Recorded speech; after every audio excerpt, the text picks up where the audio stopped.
नमस्कार दोस्तों, आज हम पढ़ेंगे प्राचीन भारत के इतिहास का एक टॉपिक पढ़ने जा रहे हैं जिसका नाम है सिंधु घाटी सभ्यता। तो फ्रेंड्स, सिंधु घाटी सभ्यता है, इसके बारे में मैं आपको इस वीडियो में पूरी जानकारी दूंगा। तो चलिए फ्रेंड्स, शुरू करते हैं। हम बात करते हैं कि ये जो सिंधु घाटी सभ्यता है इसके और कौन कौन से नाम हैं। तो फ्रेंड्स, सिंधु घाटी सभ्यता के मुख्य प्रचलन में 3 नाम हैं, जिसमें एक नाम है हड़प्पा सभ्यता। हड़प्पा सभ्यता है वो सिंधु घाटी सभ्यता का ही दूसरा नाम है। ये हो गया हड़प्पा सभ्यता। और इसके अलावा जो इस सभ्यता का नाम है वो है सिंधु सभ्यता। तो दूसरा जो नाम है वो नाम हम कह सकते हैं इस सभ्यता का, वो है सिंधु सभ्यता। और जो फ्रेंड्स तीसरा जो नाम है इस सभ्यता का, वो तीसरा नाम है सिंधु घाटी सभ्यता। तो फ्रेंड्स, कौन कौन से नाम हुए? सबसे पहले तो इस सभ्यता का नाम एक हड़प्पा सभ्यता भी है, इसके अलावा सिंधु सभ्यता भी कहा जाता है, और इसके अलावा इसको सिंधु घाटी सभ्यता भी कहा जाता है। तो ये 3 नाम किस आधार पर रखे गए? सबसे पहले हम बात करेंगे हड़प्पा सभ्यता पर। तो फ्रेंड्स, सन 1921 में सिंधु घाटी सभ्यता का सर्वप्रथम खोजा गया स्थल हड़प्पा था। इस कारण इस सभ्यता का नाम हड़प्पा सभ्यता रख दिया। दूसरी बात है सिंधु सभ्यता। तो सिंधु सभ्यता और सिंधु घाटी सभ्यता इसलिए कहा गया क्योंकि ये जो सभ्यता है वो सिंधु नदी की घाटी में स्थित थी।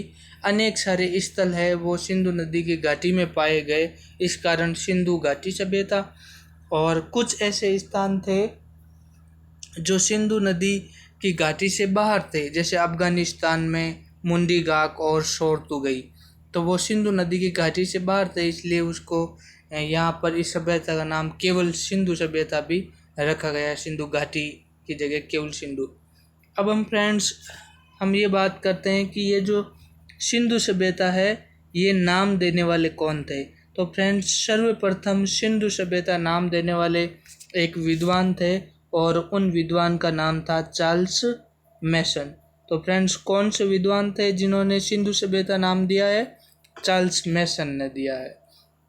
और हड़प्पा सभ्यता नाम इसलिए था क्योंकि पुरातत्व की ऐसी परंपरा रही है कि जिस स्थल की खोज सर्वप्रथम होती है उसी सभ्यता स्थल के नाम पर पूरी सभ्यता का नामकरण कर दिया जाता है। इस कारण हड़प्पा की खोज है वो सर्वप्रथम हुई थी, इस कारण से इस सभ्यता स्थल का नाम है वो हड़प्पा सभ्यता कर दिया। और सिंधु सभ्यता नाम देने वाले चार्ल्स मैसन थे।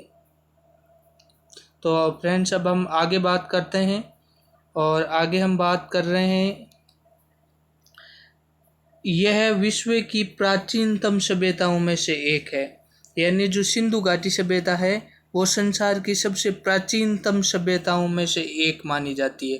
हालांकि सिंधु घाटी सभ्यता से भी कुछ और पुरानी सभ्यता हुई है, लेकिन ये भी उनके समकाल की मानी जाती है, इसलिए हम कह सकते हैं कि हड़प्पा अथवा सिंधु घाटी सभ्यता है वो विश्व की प्राचीनतम सभ्यता है। इसके बाद में हम बात करें कि ये जो सभ्यता है ये किसके समकालीन थी, तो मिस्र की सभ्यता, मेसोपोटामिया की सभ्यता, इन सभ्यताओं के समकालीन मानी जाती है। फ्रेंड्स, अगर आपसे पूछ ले कि संसार की सबसे प्राचीन सभ्यता कौन सी है, तो वो सभ्यता है मेसोपोटामिया की सभ्यता। कौन सी सभ्यता है फ्रेंड्स? मेसोपोटामिया की सभ्यता, मेसोपोटामिया। और ये फ्रेंड्स, मेसोपोटामिया की जो सभ्यता है वो वर्तमान में इराक गणराज्य में स्थित है, यानी इराक रिपब्लिक है, वहाँ पर ये मेसोपोटामिया की सभ्यता है। और ये संसार की सबसे प्राचीन सभ्यता है वो मानी जाती है। तो हड़प्पा सभ्यता भी इसके समकाल की रही है, और इसके साथ व्यापारिक संबंध थे मेसोपोटामिया के साथ, ऐसे हमें कुछ साक्ष्य सिक्के और मोहरों के आधार पर मिले हैं। फ्रेंड्स, मेसोपोटामिया शब्द का अर्थ अगर हम लगाएं तो इसका अर्थ होता है 2 नदियों के बीच की भूमि। तो फ्रेंड्स, इराक के अंदर दजला और फरात नदियाँ थी और दजला और फरात नदियों के बीच में यह सभ्यता स्थित हुई, इसलिए इसका नाम मेसोपोटामिया रखा गया। मेसोस यानी मध्य और पोटामिया का अर्थ नदी से लिया गया है। ये यूनानी भाषा का शब्द है और इसका अर्थ होता है दो नदियों के बीच की भूमि। और इराक अभी हम दक्षिण या दक्षिण पूर्वी एशिया महाद्वीप का भाग कह सकते हैं, इराक, जहाँ पर ये मेसोपोटामिया सभ्यता हुई थी। तो चलिए फ्रेंड्स, वापस हम अपनी हड़प्पा अथवा सिंधु घाटी सभ्यता पर आते हैं। आगे बात करते हैं फ्रेंड्स 1826 की। और 1826 में चार्ल्स मेसन ने सर्वप्रथम इस पर प्रकाश डाला, यानी हड़प्पा सभ्यता या सिंधु घाटी सभ्यता पर सर्वप्रथम प्रकाश डालने वाले कौन से व्यक्ति थे? चार्ल्स मेसन थे। इसके अलावा चार्ल्स मेसन का और क्या क्वेश्चन था कि सिंधु घाटी सभ्यता के लिए नाम दिया था सिंधु सभ्यता, तो वो व्यक्ति भी चार्ल्स मेसन रहे थे। आगे देखते हैं फ्रेंड्स अगला क्वेश्चन है 1853 की बात है। और 1853 में अलेक्जेंडर कनिंघम ने हड़प्पा का सर्वे किया था। अब फ्रेंड्स ये सवाल बनता है कि अलेक्जेंडर कनिंघम कौन है? तो फ्रेंड 1861 में हमारे भारत में एक विभाग की स्थापना हुई थी, उसका नाम है archaeological survey of India. Archaeological survey of India यानी भारतीय पुरातात्विक विभाग। और इस भारतीय पुरातात्विक विभाग की स्थापना है वो 1861 में की गई थी। तो इसके जो प्रथम डायरेक्टर जनरल थे, प्रथम महानिदेशक, वो कौन थे फ्रेंड्स? अलेक्जेंडर कनिंघम थे। तो अलेक्जेंडर कनिंघम ने हड़प्पा का सर्वेक्षण 1853 में किया था। इस विभाग की स्थापना होने से पहले ही कर दिया था। आगे सवाल देखते हैं फ्रेंड्स। आगे है 1856 में। और 1856 में यहाँ पर बात आती है विलियम बर्टन और जॉन बर्टन की। फ्रेंड्स जॉन बर्टन और विलियम बर्टन, जिन्हें बर्टन बंधु भी कहा जाता है, और इन्होंने उस समय लाहौर से कराची के मध्य रेलवे लाइन बिछाने का ये काम कर रहे थे और इन्होंने अनजाने में हड़प्पा की ईंटों का प्रयोग किया था। जब ये जॉन बर्टन और विलियम बर्टन रेलवे लाइन बिछा रहे थे कराची से लाहौर के बीच में, तो वहाँ पर कुछ रेत के टीले थे और उन रेत के टीलों को समतल करना पड़ा। तब उन्हें पता चला कि उन टीलों के नीचे से ईंटें निकल रही है, और उस समय उनको इस चीज़ का कोई आइडिया नहीं था कि यहाँ पर ज़मीन के अंदर कोई सभ्यता, प्राचीन काल की कोई सभ्यता रही है। इसलिए उन्होंने अनजाने में हड़प्पा सभ्यता की ईंटों को काम में लिया था।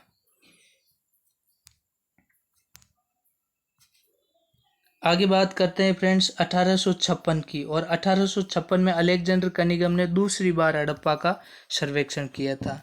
इसके बाद में हम बात करते हैं 1861। तो 1861 में भारतीय पुरातत्व विभाग यानी आर्कियोलॉजिकल सर्वे ऑफ इंडिया, इसकी स्थापना हो जाती है। और उस समय हम भारत के गवर्नर जनरल की बात करें तो उस समय हमारे भारत के गवर्नर जनरल थे लॉर्ड कैनिंग, यानी लॉर्ड कैनिंग, जिन्हें हम भारत का प्रथम वाइसराय भी कहते हैं, वो उस समय ही थे, 1861 में थे। और हम हिस्ट्री के अंदर ये भी पढ़ते हैं कि 1857 की क्रांति के समय भी यही थे लॉर्ड कैनिंग, जो पहले वाइसराय थे। इनके समय ये स्थापना हुई और प्रथम निदेशक अलेक्जेंडर कनिंघम को बनाया। इसके साथ में फ्रेंड्स आपको ये भी ध्यान रखना है कि जो ASI है, आर्कियोलॉजिकल सर्वे ऑफ इंडिया या भारतीय पुरातत्व का जनक, अगर ऐसा सवाल पूछ लिया जाए आपको भारतीय पुरातत्व का जनक, तो वो जनक कौन होगा फ्रेंड्स? अलेक्जेंडर कनिंघम ही होगा। प्रथम महानिदेशक भी अलेक्जेंडर कनिंघम है और भारतीय पुरातत्व का जनक भी अलेक्जेंडर कनिंघम को ही कहा जाता है।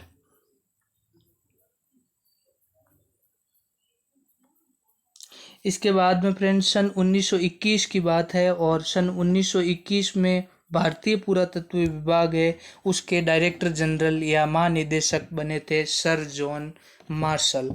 और सर जॉन मार्शल जब महानिदेशक थे, उन्हीं के समय, उन्हीं के निर्देशन में डॉक्टर दयाराम साहनी, यानी राय बहादुर दयाराम साहनी इनका पूरा नाम है, राय बहादुर दयाराम साहनी ने हड़प्पा सभ्यता का उत्खनन किया था प्रथम बार, और ये हड़प्पा सभ्यता के प्रथम उत्खननकर्ता या प्रथम खोजकर्ता माने जाते हैं। तो फ्रेंड्स, यहाँ से आप ध्यान रखोगे कि हड़प्पा सभ्यता की खोज है वो दयाराम साहनी के द्वारा 1921 में की गई। ये सवाल आपसे कंपटीशन एग्जाम में पूछा जा सकता है। इसके बाद में फ्रेंड्स बात करते हैं हम इसके हड़प्पा सभ्यता की खोज के जस्ट एक साल बाद, और एक साल बाद हम बात करते हैं 1922 में। तो 22 में हड़प्पा या अथवा सिंधु घाटी सभ्यता का एक और महत्वपूर्ण स्थल था मोहनजोदड़ो। इस मोहनजोदड़ो की प्रथम बार खुदाई हुई और इसकी खोज की गई थी राखालदास बनर्जी के द्वारा। उसी समय जब जॉन मार्शल महानिदेशक थे, उस जॉन मार्शल के नेतृत्व में राखालदास बनर्जी ने 1922 में मोहनजोदड़ो का उत्खनन किया गया, और 1922 में इन्हीं के द्वारा मोहनजोदड़ो नामक सभ्यता स्थल की खोज की गई। फ्रेंड्स, आपको ध्यान रखना है कि हड़प्पा और मोहनजोदड़ो नामक दो स्थल है, ये दोनों ही स्थल वर्तमान में पाकिस्तान में स्थित है।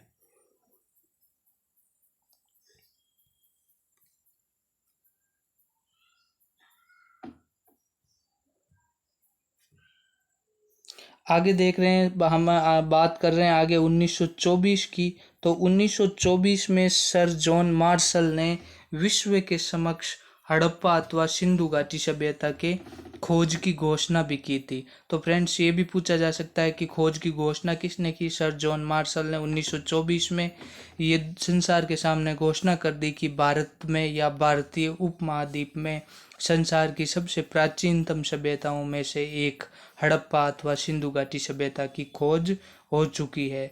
और उस समय फ्रेंड्स भारत है वो ब्रिटिश भारत था। तो एक न्यूज़पेपर में ये खबर छपी थी, लंदन का न्यूज़पेपर था इलस्ट्रेटेड लंदन न्यूज़। तो सप्ताह में एक बार छपता था, इसलिए उसको लंदन वीकली भी कहा जाता है। उस न्यूज़पेपर में 1924 में ये खबर छपी थी कि हड़प्पा सभ्यता की खोज हो चुकी है। आगे फ्रेंड्स हम बात करते हैं इतिहासकार पिगट। एक व्यक्ति हुए हैं जिनका नाम है इतिहासकार स्टुअर्ट पिगट। स्टुअर्ट, चलो मैं लिख देता हूँ इसको, इसका पूरा नाम है स्टुअर्ट पिगट।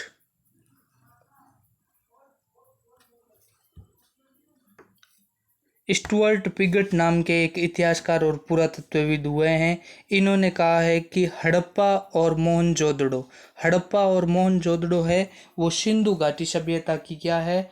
जुड़वा राजधानी है। फ्रेंड्स, यहाँ से सवाल पूछा जा सकता है कि मोहनजोदड़ो और हड़प्पा को सिंधु घाटी सभ्यता की जुड़वा राजधानी है वो किसने बताया है? तो वो पिगट ने बताया। और किसको बताया? हड़प्पा और मोहनजोदड़ो, इन दोनों को। फ्रेंड्स, ऐसा का ऐसा एक और भी क्वेश्चन है, उसका भी आप ध्यान रखना। इसी प्रकार से जैसे इनको जुड़वा राजधानी कहा है, उसी प्रकार एक और अन्य पुरातत्वविद हुए हैं फ्रेंड्स, जिनका नाम था डॉक्टर दशरथ शर्मा। फ्रेंड्स, एक इतिहासकार हुए हैं डॉक्टर दशरथ शर्मा, और दशरथ शर्मा ने कालीबंगा सभ्यता के बारे में बोला था। किसके बारे में बोला फ्रेंड्स? कालीबंगा सभ्यता के बारे में, जो राजस्थान के हनुमानगढ़ जिले में स्थित है, उसके बारे में बोला है। कालीबंगा के बारे में कि कालीबंगा है वो सिंधु घाटी सभ्यता की क्या है? तीसरी राजधानी है। फ्रेंड्स, इसको क्या बोला है?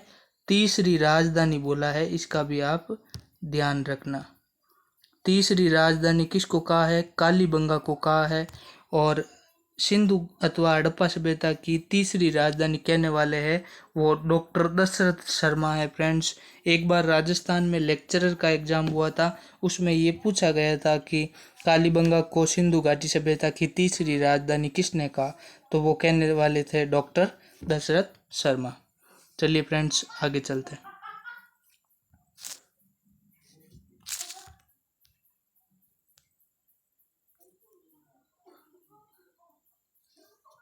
आगे फ्रेंड्स हम विस्तार की बात करते हैं।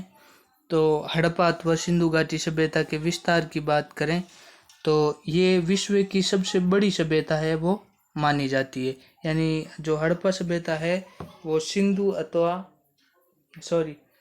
विश्व की सबसे बड़ी सभ्यता मानी जाती है। ये हम इसकी बात करें क्षेत्रफल के हिसाब से तो जो सिंधु घाटी सभ्यता, और इनका क्षेत्रफल की बात करें तो 13 लाख वर्ग किलोमीटर है, इतने में फैली हुई थी और 3 देश में फैली हुई थी। ये 3 देश कौन कौन से? एक भारत, पाकिस्तान और अफगानिस्तान। इन तीनों देशों में हड़प्पा सभ्यता फैली हुई थी। और हम अगर इसके आकार की बात करें तो इसका आकार है वो त्रिभुजाकार था।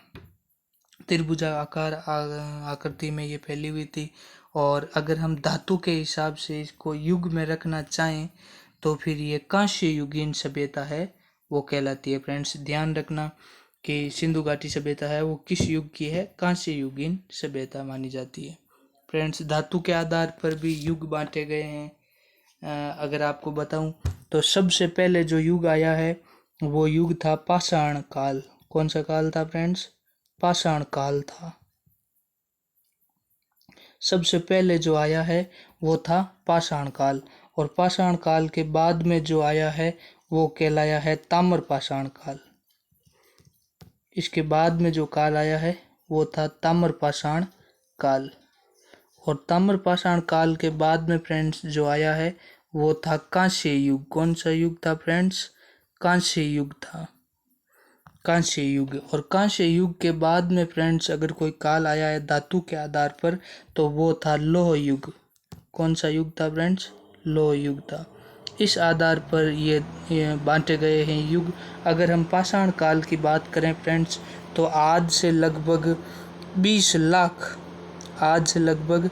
लाख वर्ष साल पहले पाषाण काल की शुरुआत मानी जाती है। अगर हम बात करें ताम्र पाषाण काल की तो ताम्र पाषाण काल की शुरुआत है वो आज से 6000 साल पहले मानी जाती है। और कांस्य युग की शुरुआत फ्रेंड्स पूछ ले, इम्पोर्टेंट क्वेश्चन यहाँ से बन सकता है। कांस्य युग है वो 3000 ईसा पूर्व का माना जाता है, 3000 BC का माना जाता है। कहते हैं कि 3000 BC में कांस्य युग की शुरुआत हो चुकी थी। मेसोपोटामिया सभ्यता है वो भी कांस्य युगीन सभ्यता है और हड़प्पा है वो भी कांस्य युगीन सभ्यता है। इसके अलावा फ्रेंड्स बात करें लौह युग की, यहाँ पर फ्रेंड्स लौह युग की बात करें तो लौह युग है वो उसकी शुरुआत है वो उत्तर वैदिक काल से मानी जाती है। जब उत्तर वैदिक काल शुरुआत हुआ, उत्तर वैदिक काल की शुरुआत है वो 1000 ईसा पूर्व से मानी जाती है। 1000 ईसा पूर्व से मानते हैं कि लौह युग की शुरुआत हो गई थी। लेकिन फ्रेंड्स ध्यान रखना कि लोहे का व्यापक प्रयोग है वो 600 ईसा पूर्व के बाद में हुआ था। यानी लौह युग की शुरुआत तो 1000 ईसा पूर्व से मानी जाती है, लेकिन लोहे का व्यापक प्रयोग महाजनपद काल में जब मगध शक्तिशाली हो रहा था उस समय ये ज़्यादा प्रयोग में लिया गया था। अब हम बात करते हैं फ्रेंड्स हड़प्पा अथवा सिंधु घाटी सभ्यता के जो स्थल है उनकी बात करते हैं कि इस सभ्यता का सबसे उत्तरतम स्थल कौन सा है, यानी सबसे उत्तर में कौन सा स्थल स्थित है। तो सबसे उत्तर में जो स्थल है वो है मांडा, जम्मू कश्मीर। एक जम्मू कश्मीर में एक स्थान है जिसका नाम है मांडा। यह चिनाब नदी के किनारे स्थित है। ये सिंधु अथवा हड़प्पा सभ्यता का उत्तरतम स्थल या उत्तरी बिंदु कहलाता है। अगर हम बात करें दक्षिण बिंदु तो दक्षिण बिंदु है देमाबाद। देमाबाद को दाइमाबाद भी बोलते हैं फ्रेंड्स। ये महाराष्ट्र में स्थित है और ये गोदावरी की सहायक नदी है परवरा। परवरा किसकी सहायक है फ्रेंड्स? ध्यान रखना, गोदावरी की सहायक है। एक गोदावरी नदी है, इसकी उप नदी है ये परवरा, उसके किनारे स्थित था देमाबाद। और ये सिंधु घाटी सभ्यता का दक्षिणतम स्थित स्थान माना जाता है। फ्रेंड्स हड़प्पा के सभ्यता से थोड़े से पहले समय में ताम्र पाषाण काल चल रहा था, तो उस समय ये देमाबाद है वो ताम्र पाषाण कालीन संस्कृतियों के अवशेष भी यहाँ से मिले हैं और हड़प्पा काल के अवशेष भी यहाँ से मिले हैं। दोनों प्रकार के अवशेष यहाँ से मिले। यहाँ से एक तांबे का रथ भी मिला है। आगे हम बात करते हैं फ्रेंड्स, हम बात करते हैं पूर्वी स्थल की, तो पूर्वी स्थल है आलमगीरपुर, और आलमगीरपुर है वो उत्तर प्रदेश में है, और नदी है हिंडन। हिंडन नदी के किनारे आलमगीरपुर है जो उत्तर प्रदेश में है। ये हड़प्पा सभ्यता का पूर्वी स्थल है। और पश्चिमी स्थल की बात करें तो वो है बलूचिस्तान के अंदर सूत कांगेडोर। सूत कांगेडोर बलूचिस्तान पाकिस्तान के अंदर है। बलूचिस्तान है वो पाकिस्तान का एक प्रांत है, और वहाँ पर दाश्क नदी बहती है, तो दाश्क नदी के किनारे ये सभ्यता स्थल स्थित है। तो फ्रेंड्स, यहाँ से आप ये जान पाए हैं कि हड़प्पा सभ्यता का उत्तर दक्षिण और पूर्व पश्चिम वाले स्थान कौन से हैं। आगे हम फ्रेंड्स काल की बात करें, हड़प्पा सभ्यता का काल किस समय का है, तो समय का निर्धारण रेडियो कार्बन पद्धति से किया जाता है। प्राचीन चीज़ें हैं उनकी आयु ज्ञात करने की जो तकनीकी है वो C14 मानी जाती है। C14 यानी रेडियो कार्बन पद्धति, उसमें समस्थानिक काम में लिया जाता है 14। तो फ्रेंड्स, अलग अलग विद्वानों के द्वारा भी अलग अलग बताया गया है इस सभ्यता का समय, लेकिन जो महत्वपूर्ण बातें हैं हम उसके बारे में चर्चा करेंगे। हम बात करें न्यू NCERT के अनुसार, तो न्यू NCERT के अनुसार इसका समय बताया 2600 ईसा पूर्व से 1900 ईसा पूर्व के बीच। लेकिन फ्रेंड्स, ध्यान रखना है कि ये हड़प्पा सभ्यता का विकसित काल है, पूरा काल नहीं है ये क्या है, विकसित काल है। ये विकसित काल है। इस काल में ये ज़्यादा विकसित थी हड़प्पा सभ्यता। इसकी शुरुआत पहले से ही हो गई थी, लेकिन इसके बीच में बड़े बड़े नगरों का निर्माण हुआ। आगे फ्रेंड्स और बात करते हैं हम पुरानी NCERT के अनुसार इसका समय देखते हैं, तो यहाँ पर बताया 2350 से 1750 ईसा पूर्व के बीच में। और अगर सारगोन अभिलेख के अनुसार हम बात करें, एक अभिलेख में भी इसकी तिथि बताई गई है, मध्य एशिया में स्थित है, तो वहाँ पर बताया गया 3250 ईसा पूर्व से 2750 ईसा पूर्व के बीच में ऐसा समय हड़प्पा का बताया है। तो इनके अनुसार अगर आपसे पूछ लिया जाए किसके अनुसार क्या है, तो आप इसका ध्यान रखना। बाकी अलग अलग विद्वानों ने सब अलग अलग धारणाएं दी है समय के बारे में। अब हम फ्रेंड्स बात करते हैं, एक सभ्यता स्थल है जो सबसे पहले खोजा गया है, और वो सभ्यता स्थल हड़प्पा है। हम हड़प्पा की बात करते हैं, इसकी लोकेशन देखते हैं, स्थिति की वर्तमान में ये कहाँ पर है, तो ये ज़िला है मोंटगोमरी ज़िला, पंजाब प्रांत का है, पाकिस्तान के अंदर स्थित है। वहाँ पर यह हड़प्पा है। और वर्तमान में ये जो नए ज़िले बने हैं वहाँ पर ज़िले का नया ज़िला पूछ ले तो शाहीवाल ज़िले में, पुराना नाम था मोंटगोमरी ज़िला, और ये रावी नदी के तट पर स्थित है। मोहनजोदड़ो है वो सिंधु नदी के किनारे स्थित है, और हड़प्पा है वो रावी नदी के किनारे स्थित है। आगे फ्रेंड्स और भी इसकी महत्वपूर्ण बातें है, तो इसके उत्खननकर्ता या खोजकर्ता मान लिया जाए तो वो राय बहादुर दयाराम साहनी है। 1921 में इस सभ्यता स्थल की खोज हुई थी। ये बातें हम पहले कर चुके हैं। अब यहाँ पर कौन कौन सी चीज़ें मिली है, तो यहाँ पर एक कब्रिस्तान मिला है जिसका नाम दे दिया R37। ये R37 एक शमशान मिला है, वहाँ पर अनेक सारे कंकाल मिले हैं। वहाँ पर वो विदेशी की कब्र भी यहाँ पर मिली है। इसके अलावा यहाँ पर इक्का गाड़ी मिली है, बच्चों के खेलने का खिलौना था।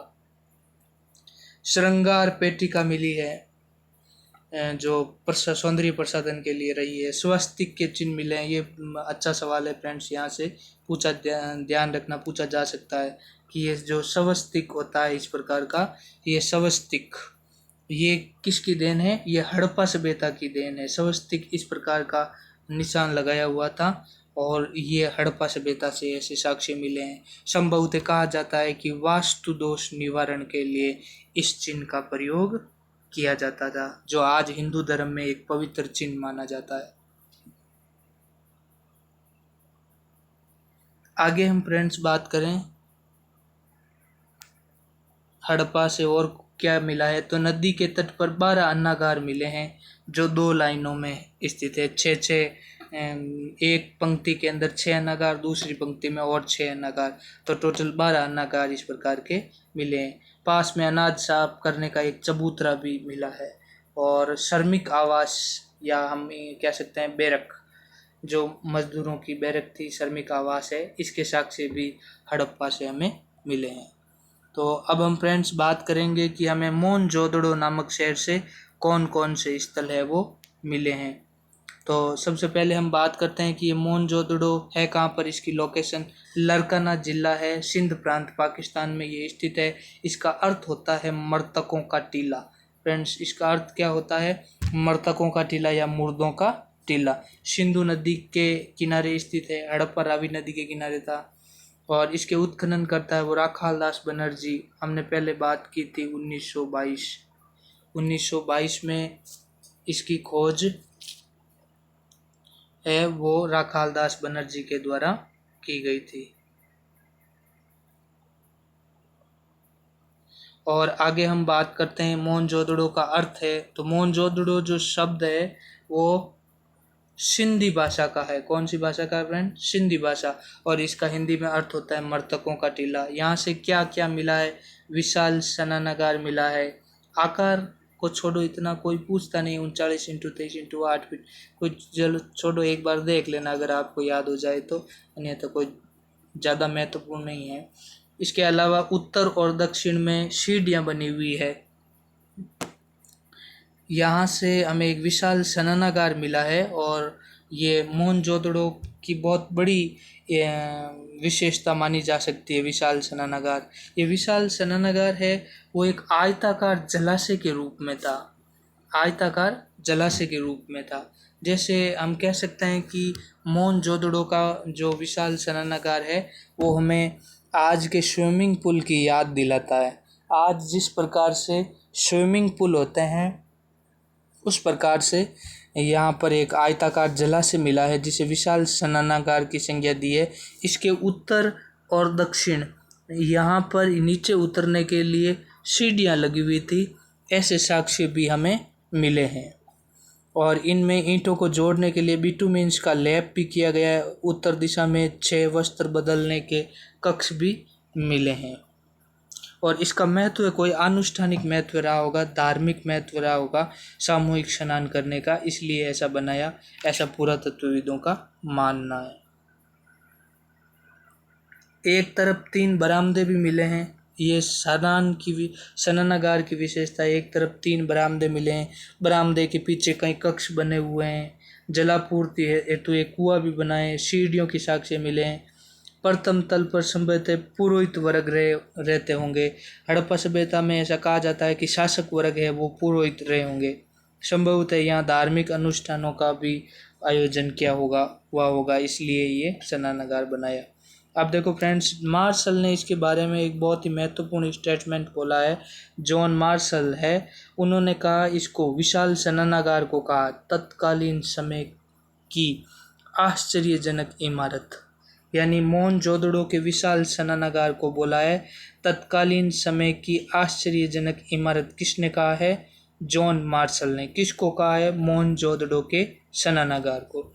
इसके अलावा फ्रेंड्स और भी बातें यहाँ पर लिखी हुई है। कौन कौन सी महत्वपूर्ण बातें हैं जो हम मोहनजोदड़ो से जोड़ सकते हैं। जैसे यहाँ पर अन्नागार भी मिला है, कॉलेज कैंपस के साक्ष्य मिले हैं, यानी महाविद्यालय भवन यहाँ पर था, ऐसे साक्ष्य भी हमें मिले हैं। सूती कपड़े के साक्ष्य मिले हैं। हाथी का कपाल खंड का भी एक प्रमाण मिला है। एक मूर्ति मिली है जो धातु की है और वो नर्तक की मूर्ति है। नृत्य करते हुए एक नारी की मूर्ति मोहनजोदड़ो से मिली है जो नग्न अवस्था में है।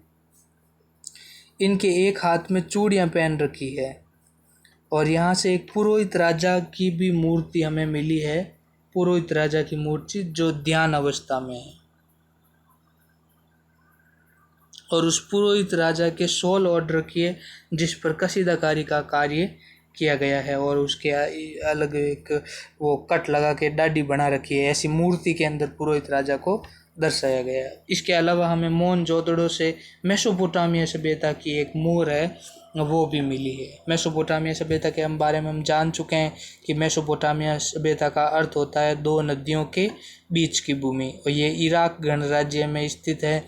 ये संसार की सबसे प्राचीन सभ्यताएं मानी जाती है और इस सभ्यता की लिपि है वो कीलाकार या कीलाक्षर है।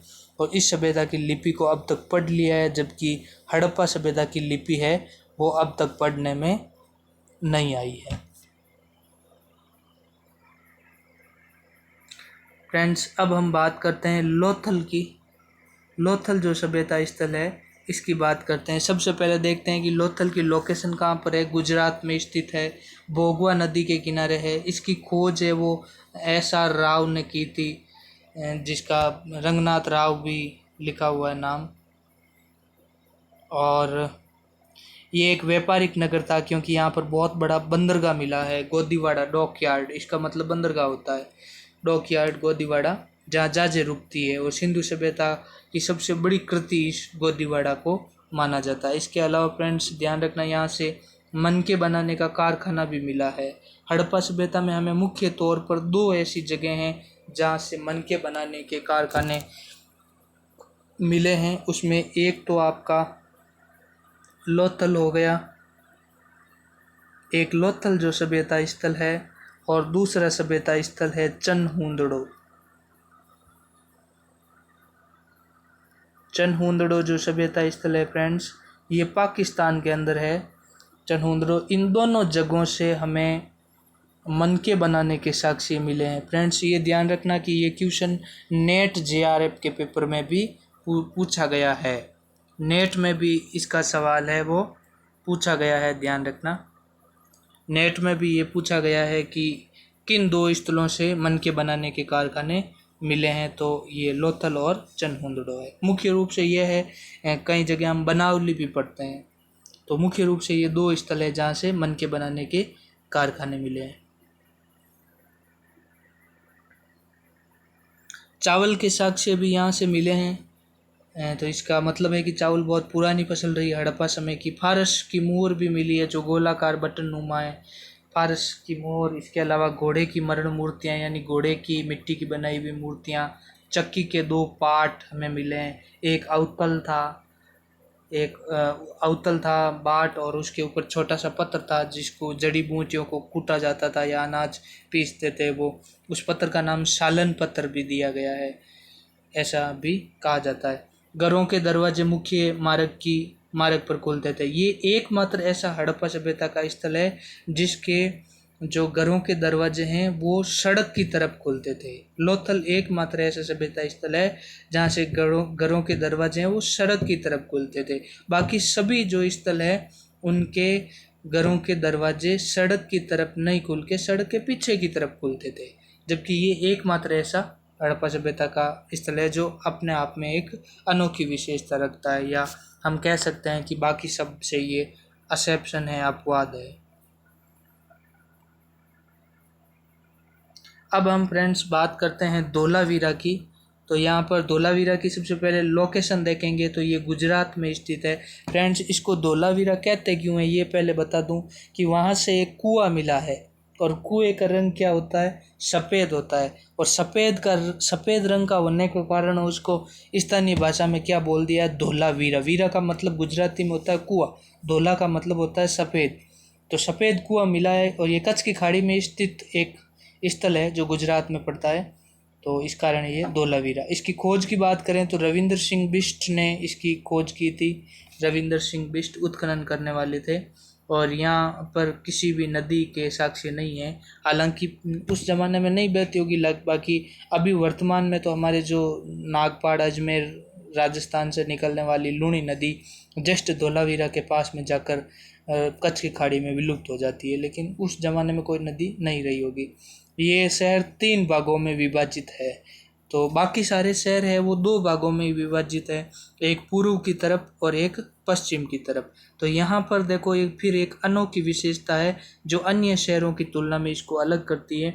यहाँ पर एक पूर्वी स्थल है, एक बीच में स्थल है, और फिर ये हो गया आपका पूर्वी स्थल, और ये हो गया आपका बीच में स्थल, और इधर वाला हो गया आपका पश्चिमी स्थल, और ये हो गया पूर्वी स्थल। तो फ्रेंड्स ऐसा बताया गया है कि जो पश्चिम के अंदर था वो दुर्ग था, और पूर्व में है वो शहर बसा हुआ था, और ये बाकी सब में 2 भागों में ही बटे हुए थे, जबकि धोलावीरा है वो 3 भागों में बटा हुआ। इसके बीच में भी नगर बसा हुआ था। यहाँ से हमें जलाशय के साक्ष्य भी मिले हैं खेती करने के लिए, सिंचाई के लिए जलाशय के साक्ष्य भी मिले हैं, 16 कृत्रिम जलाशय मिले हैं। यहाँ पर संख्या पूछ ली जाए तो 16 है जो जलाशय से सिंचाई के साक्ष्य हमें किस सभ्यता स्थल से मिले, ऐसा क्वेश्चन पूछ लिया जाए फ्रेंड्स तो वो हो जाएगा धोलावीरा। इसके अलावा फ्रेंड्स ध्यान रखना कि अगर ऐसा सवाल पूछ ले कि नहरों से सिंचाई के साक्ष्य, नहरों के बारे में पूछ ले, नहरों से सिंचाई, नहरों से सिंचाई का साक्ष्य अगर पूछ ले तो वो कौन सा स्थान होगा फ्रेंड्स, तो वो हमारा एक स्थान है अफगानिस्तान के अंदर और उस स्थल का नाम है शोरतुगई। क्या नाम है फ्रेंड्स? शोरतुगई। शोरतुगई जो नामक स्थल है वो अफगानिस्तान में स्थित है और यहाँ से हमें नहरों से सिंचाई करने के साक्ष्य मिले हैं, तो इसका भी आप ध्यान रखना फ्रेंड्स। और ये धोलावीरा जो सभ्यता स्थल है यहाँ से हमें जलाशय के साक्ष्य मिले हैं पानी का संचय करने के लिए। इसके अलावा धोलावीरा से हमें स्टेडियम के साक्ष्य मिले हैं, वहाँ पर एक स्टेडियम भी बनाया हुआ था और एक सूचना पट भी मिला है जो पॉलिश युक्त है, तो इसका भी फ्रेंड्स आप ध्यान रखना।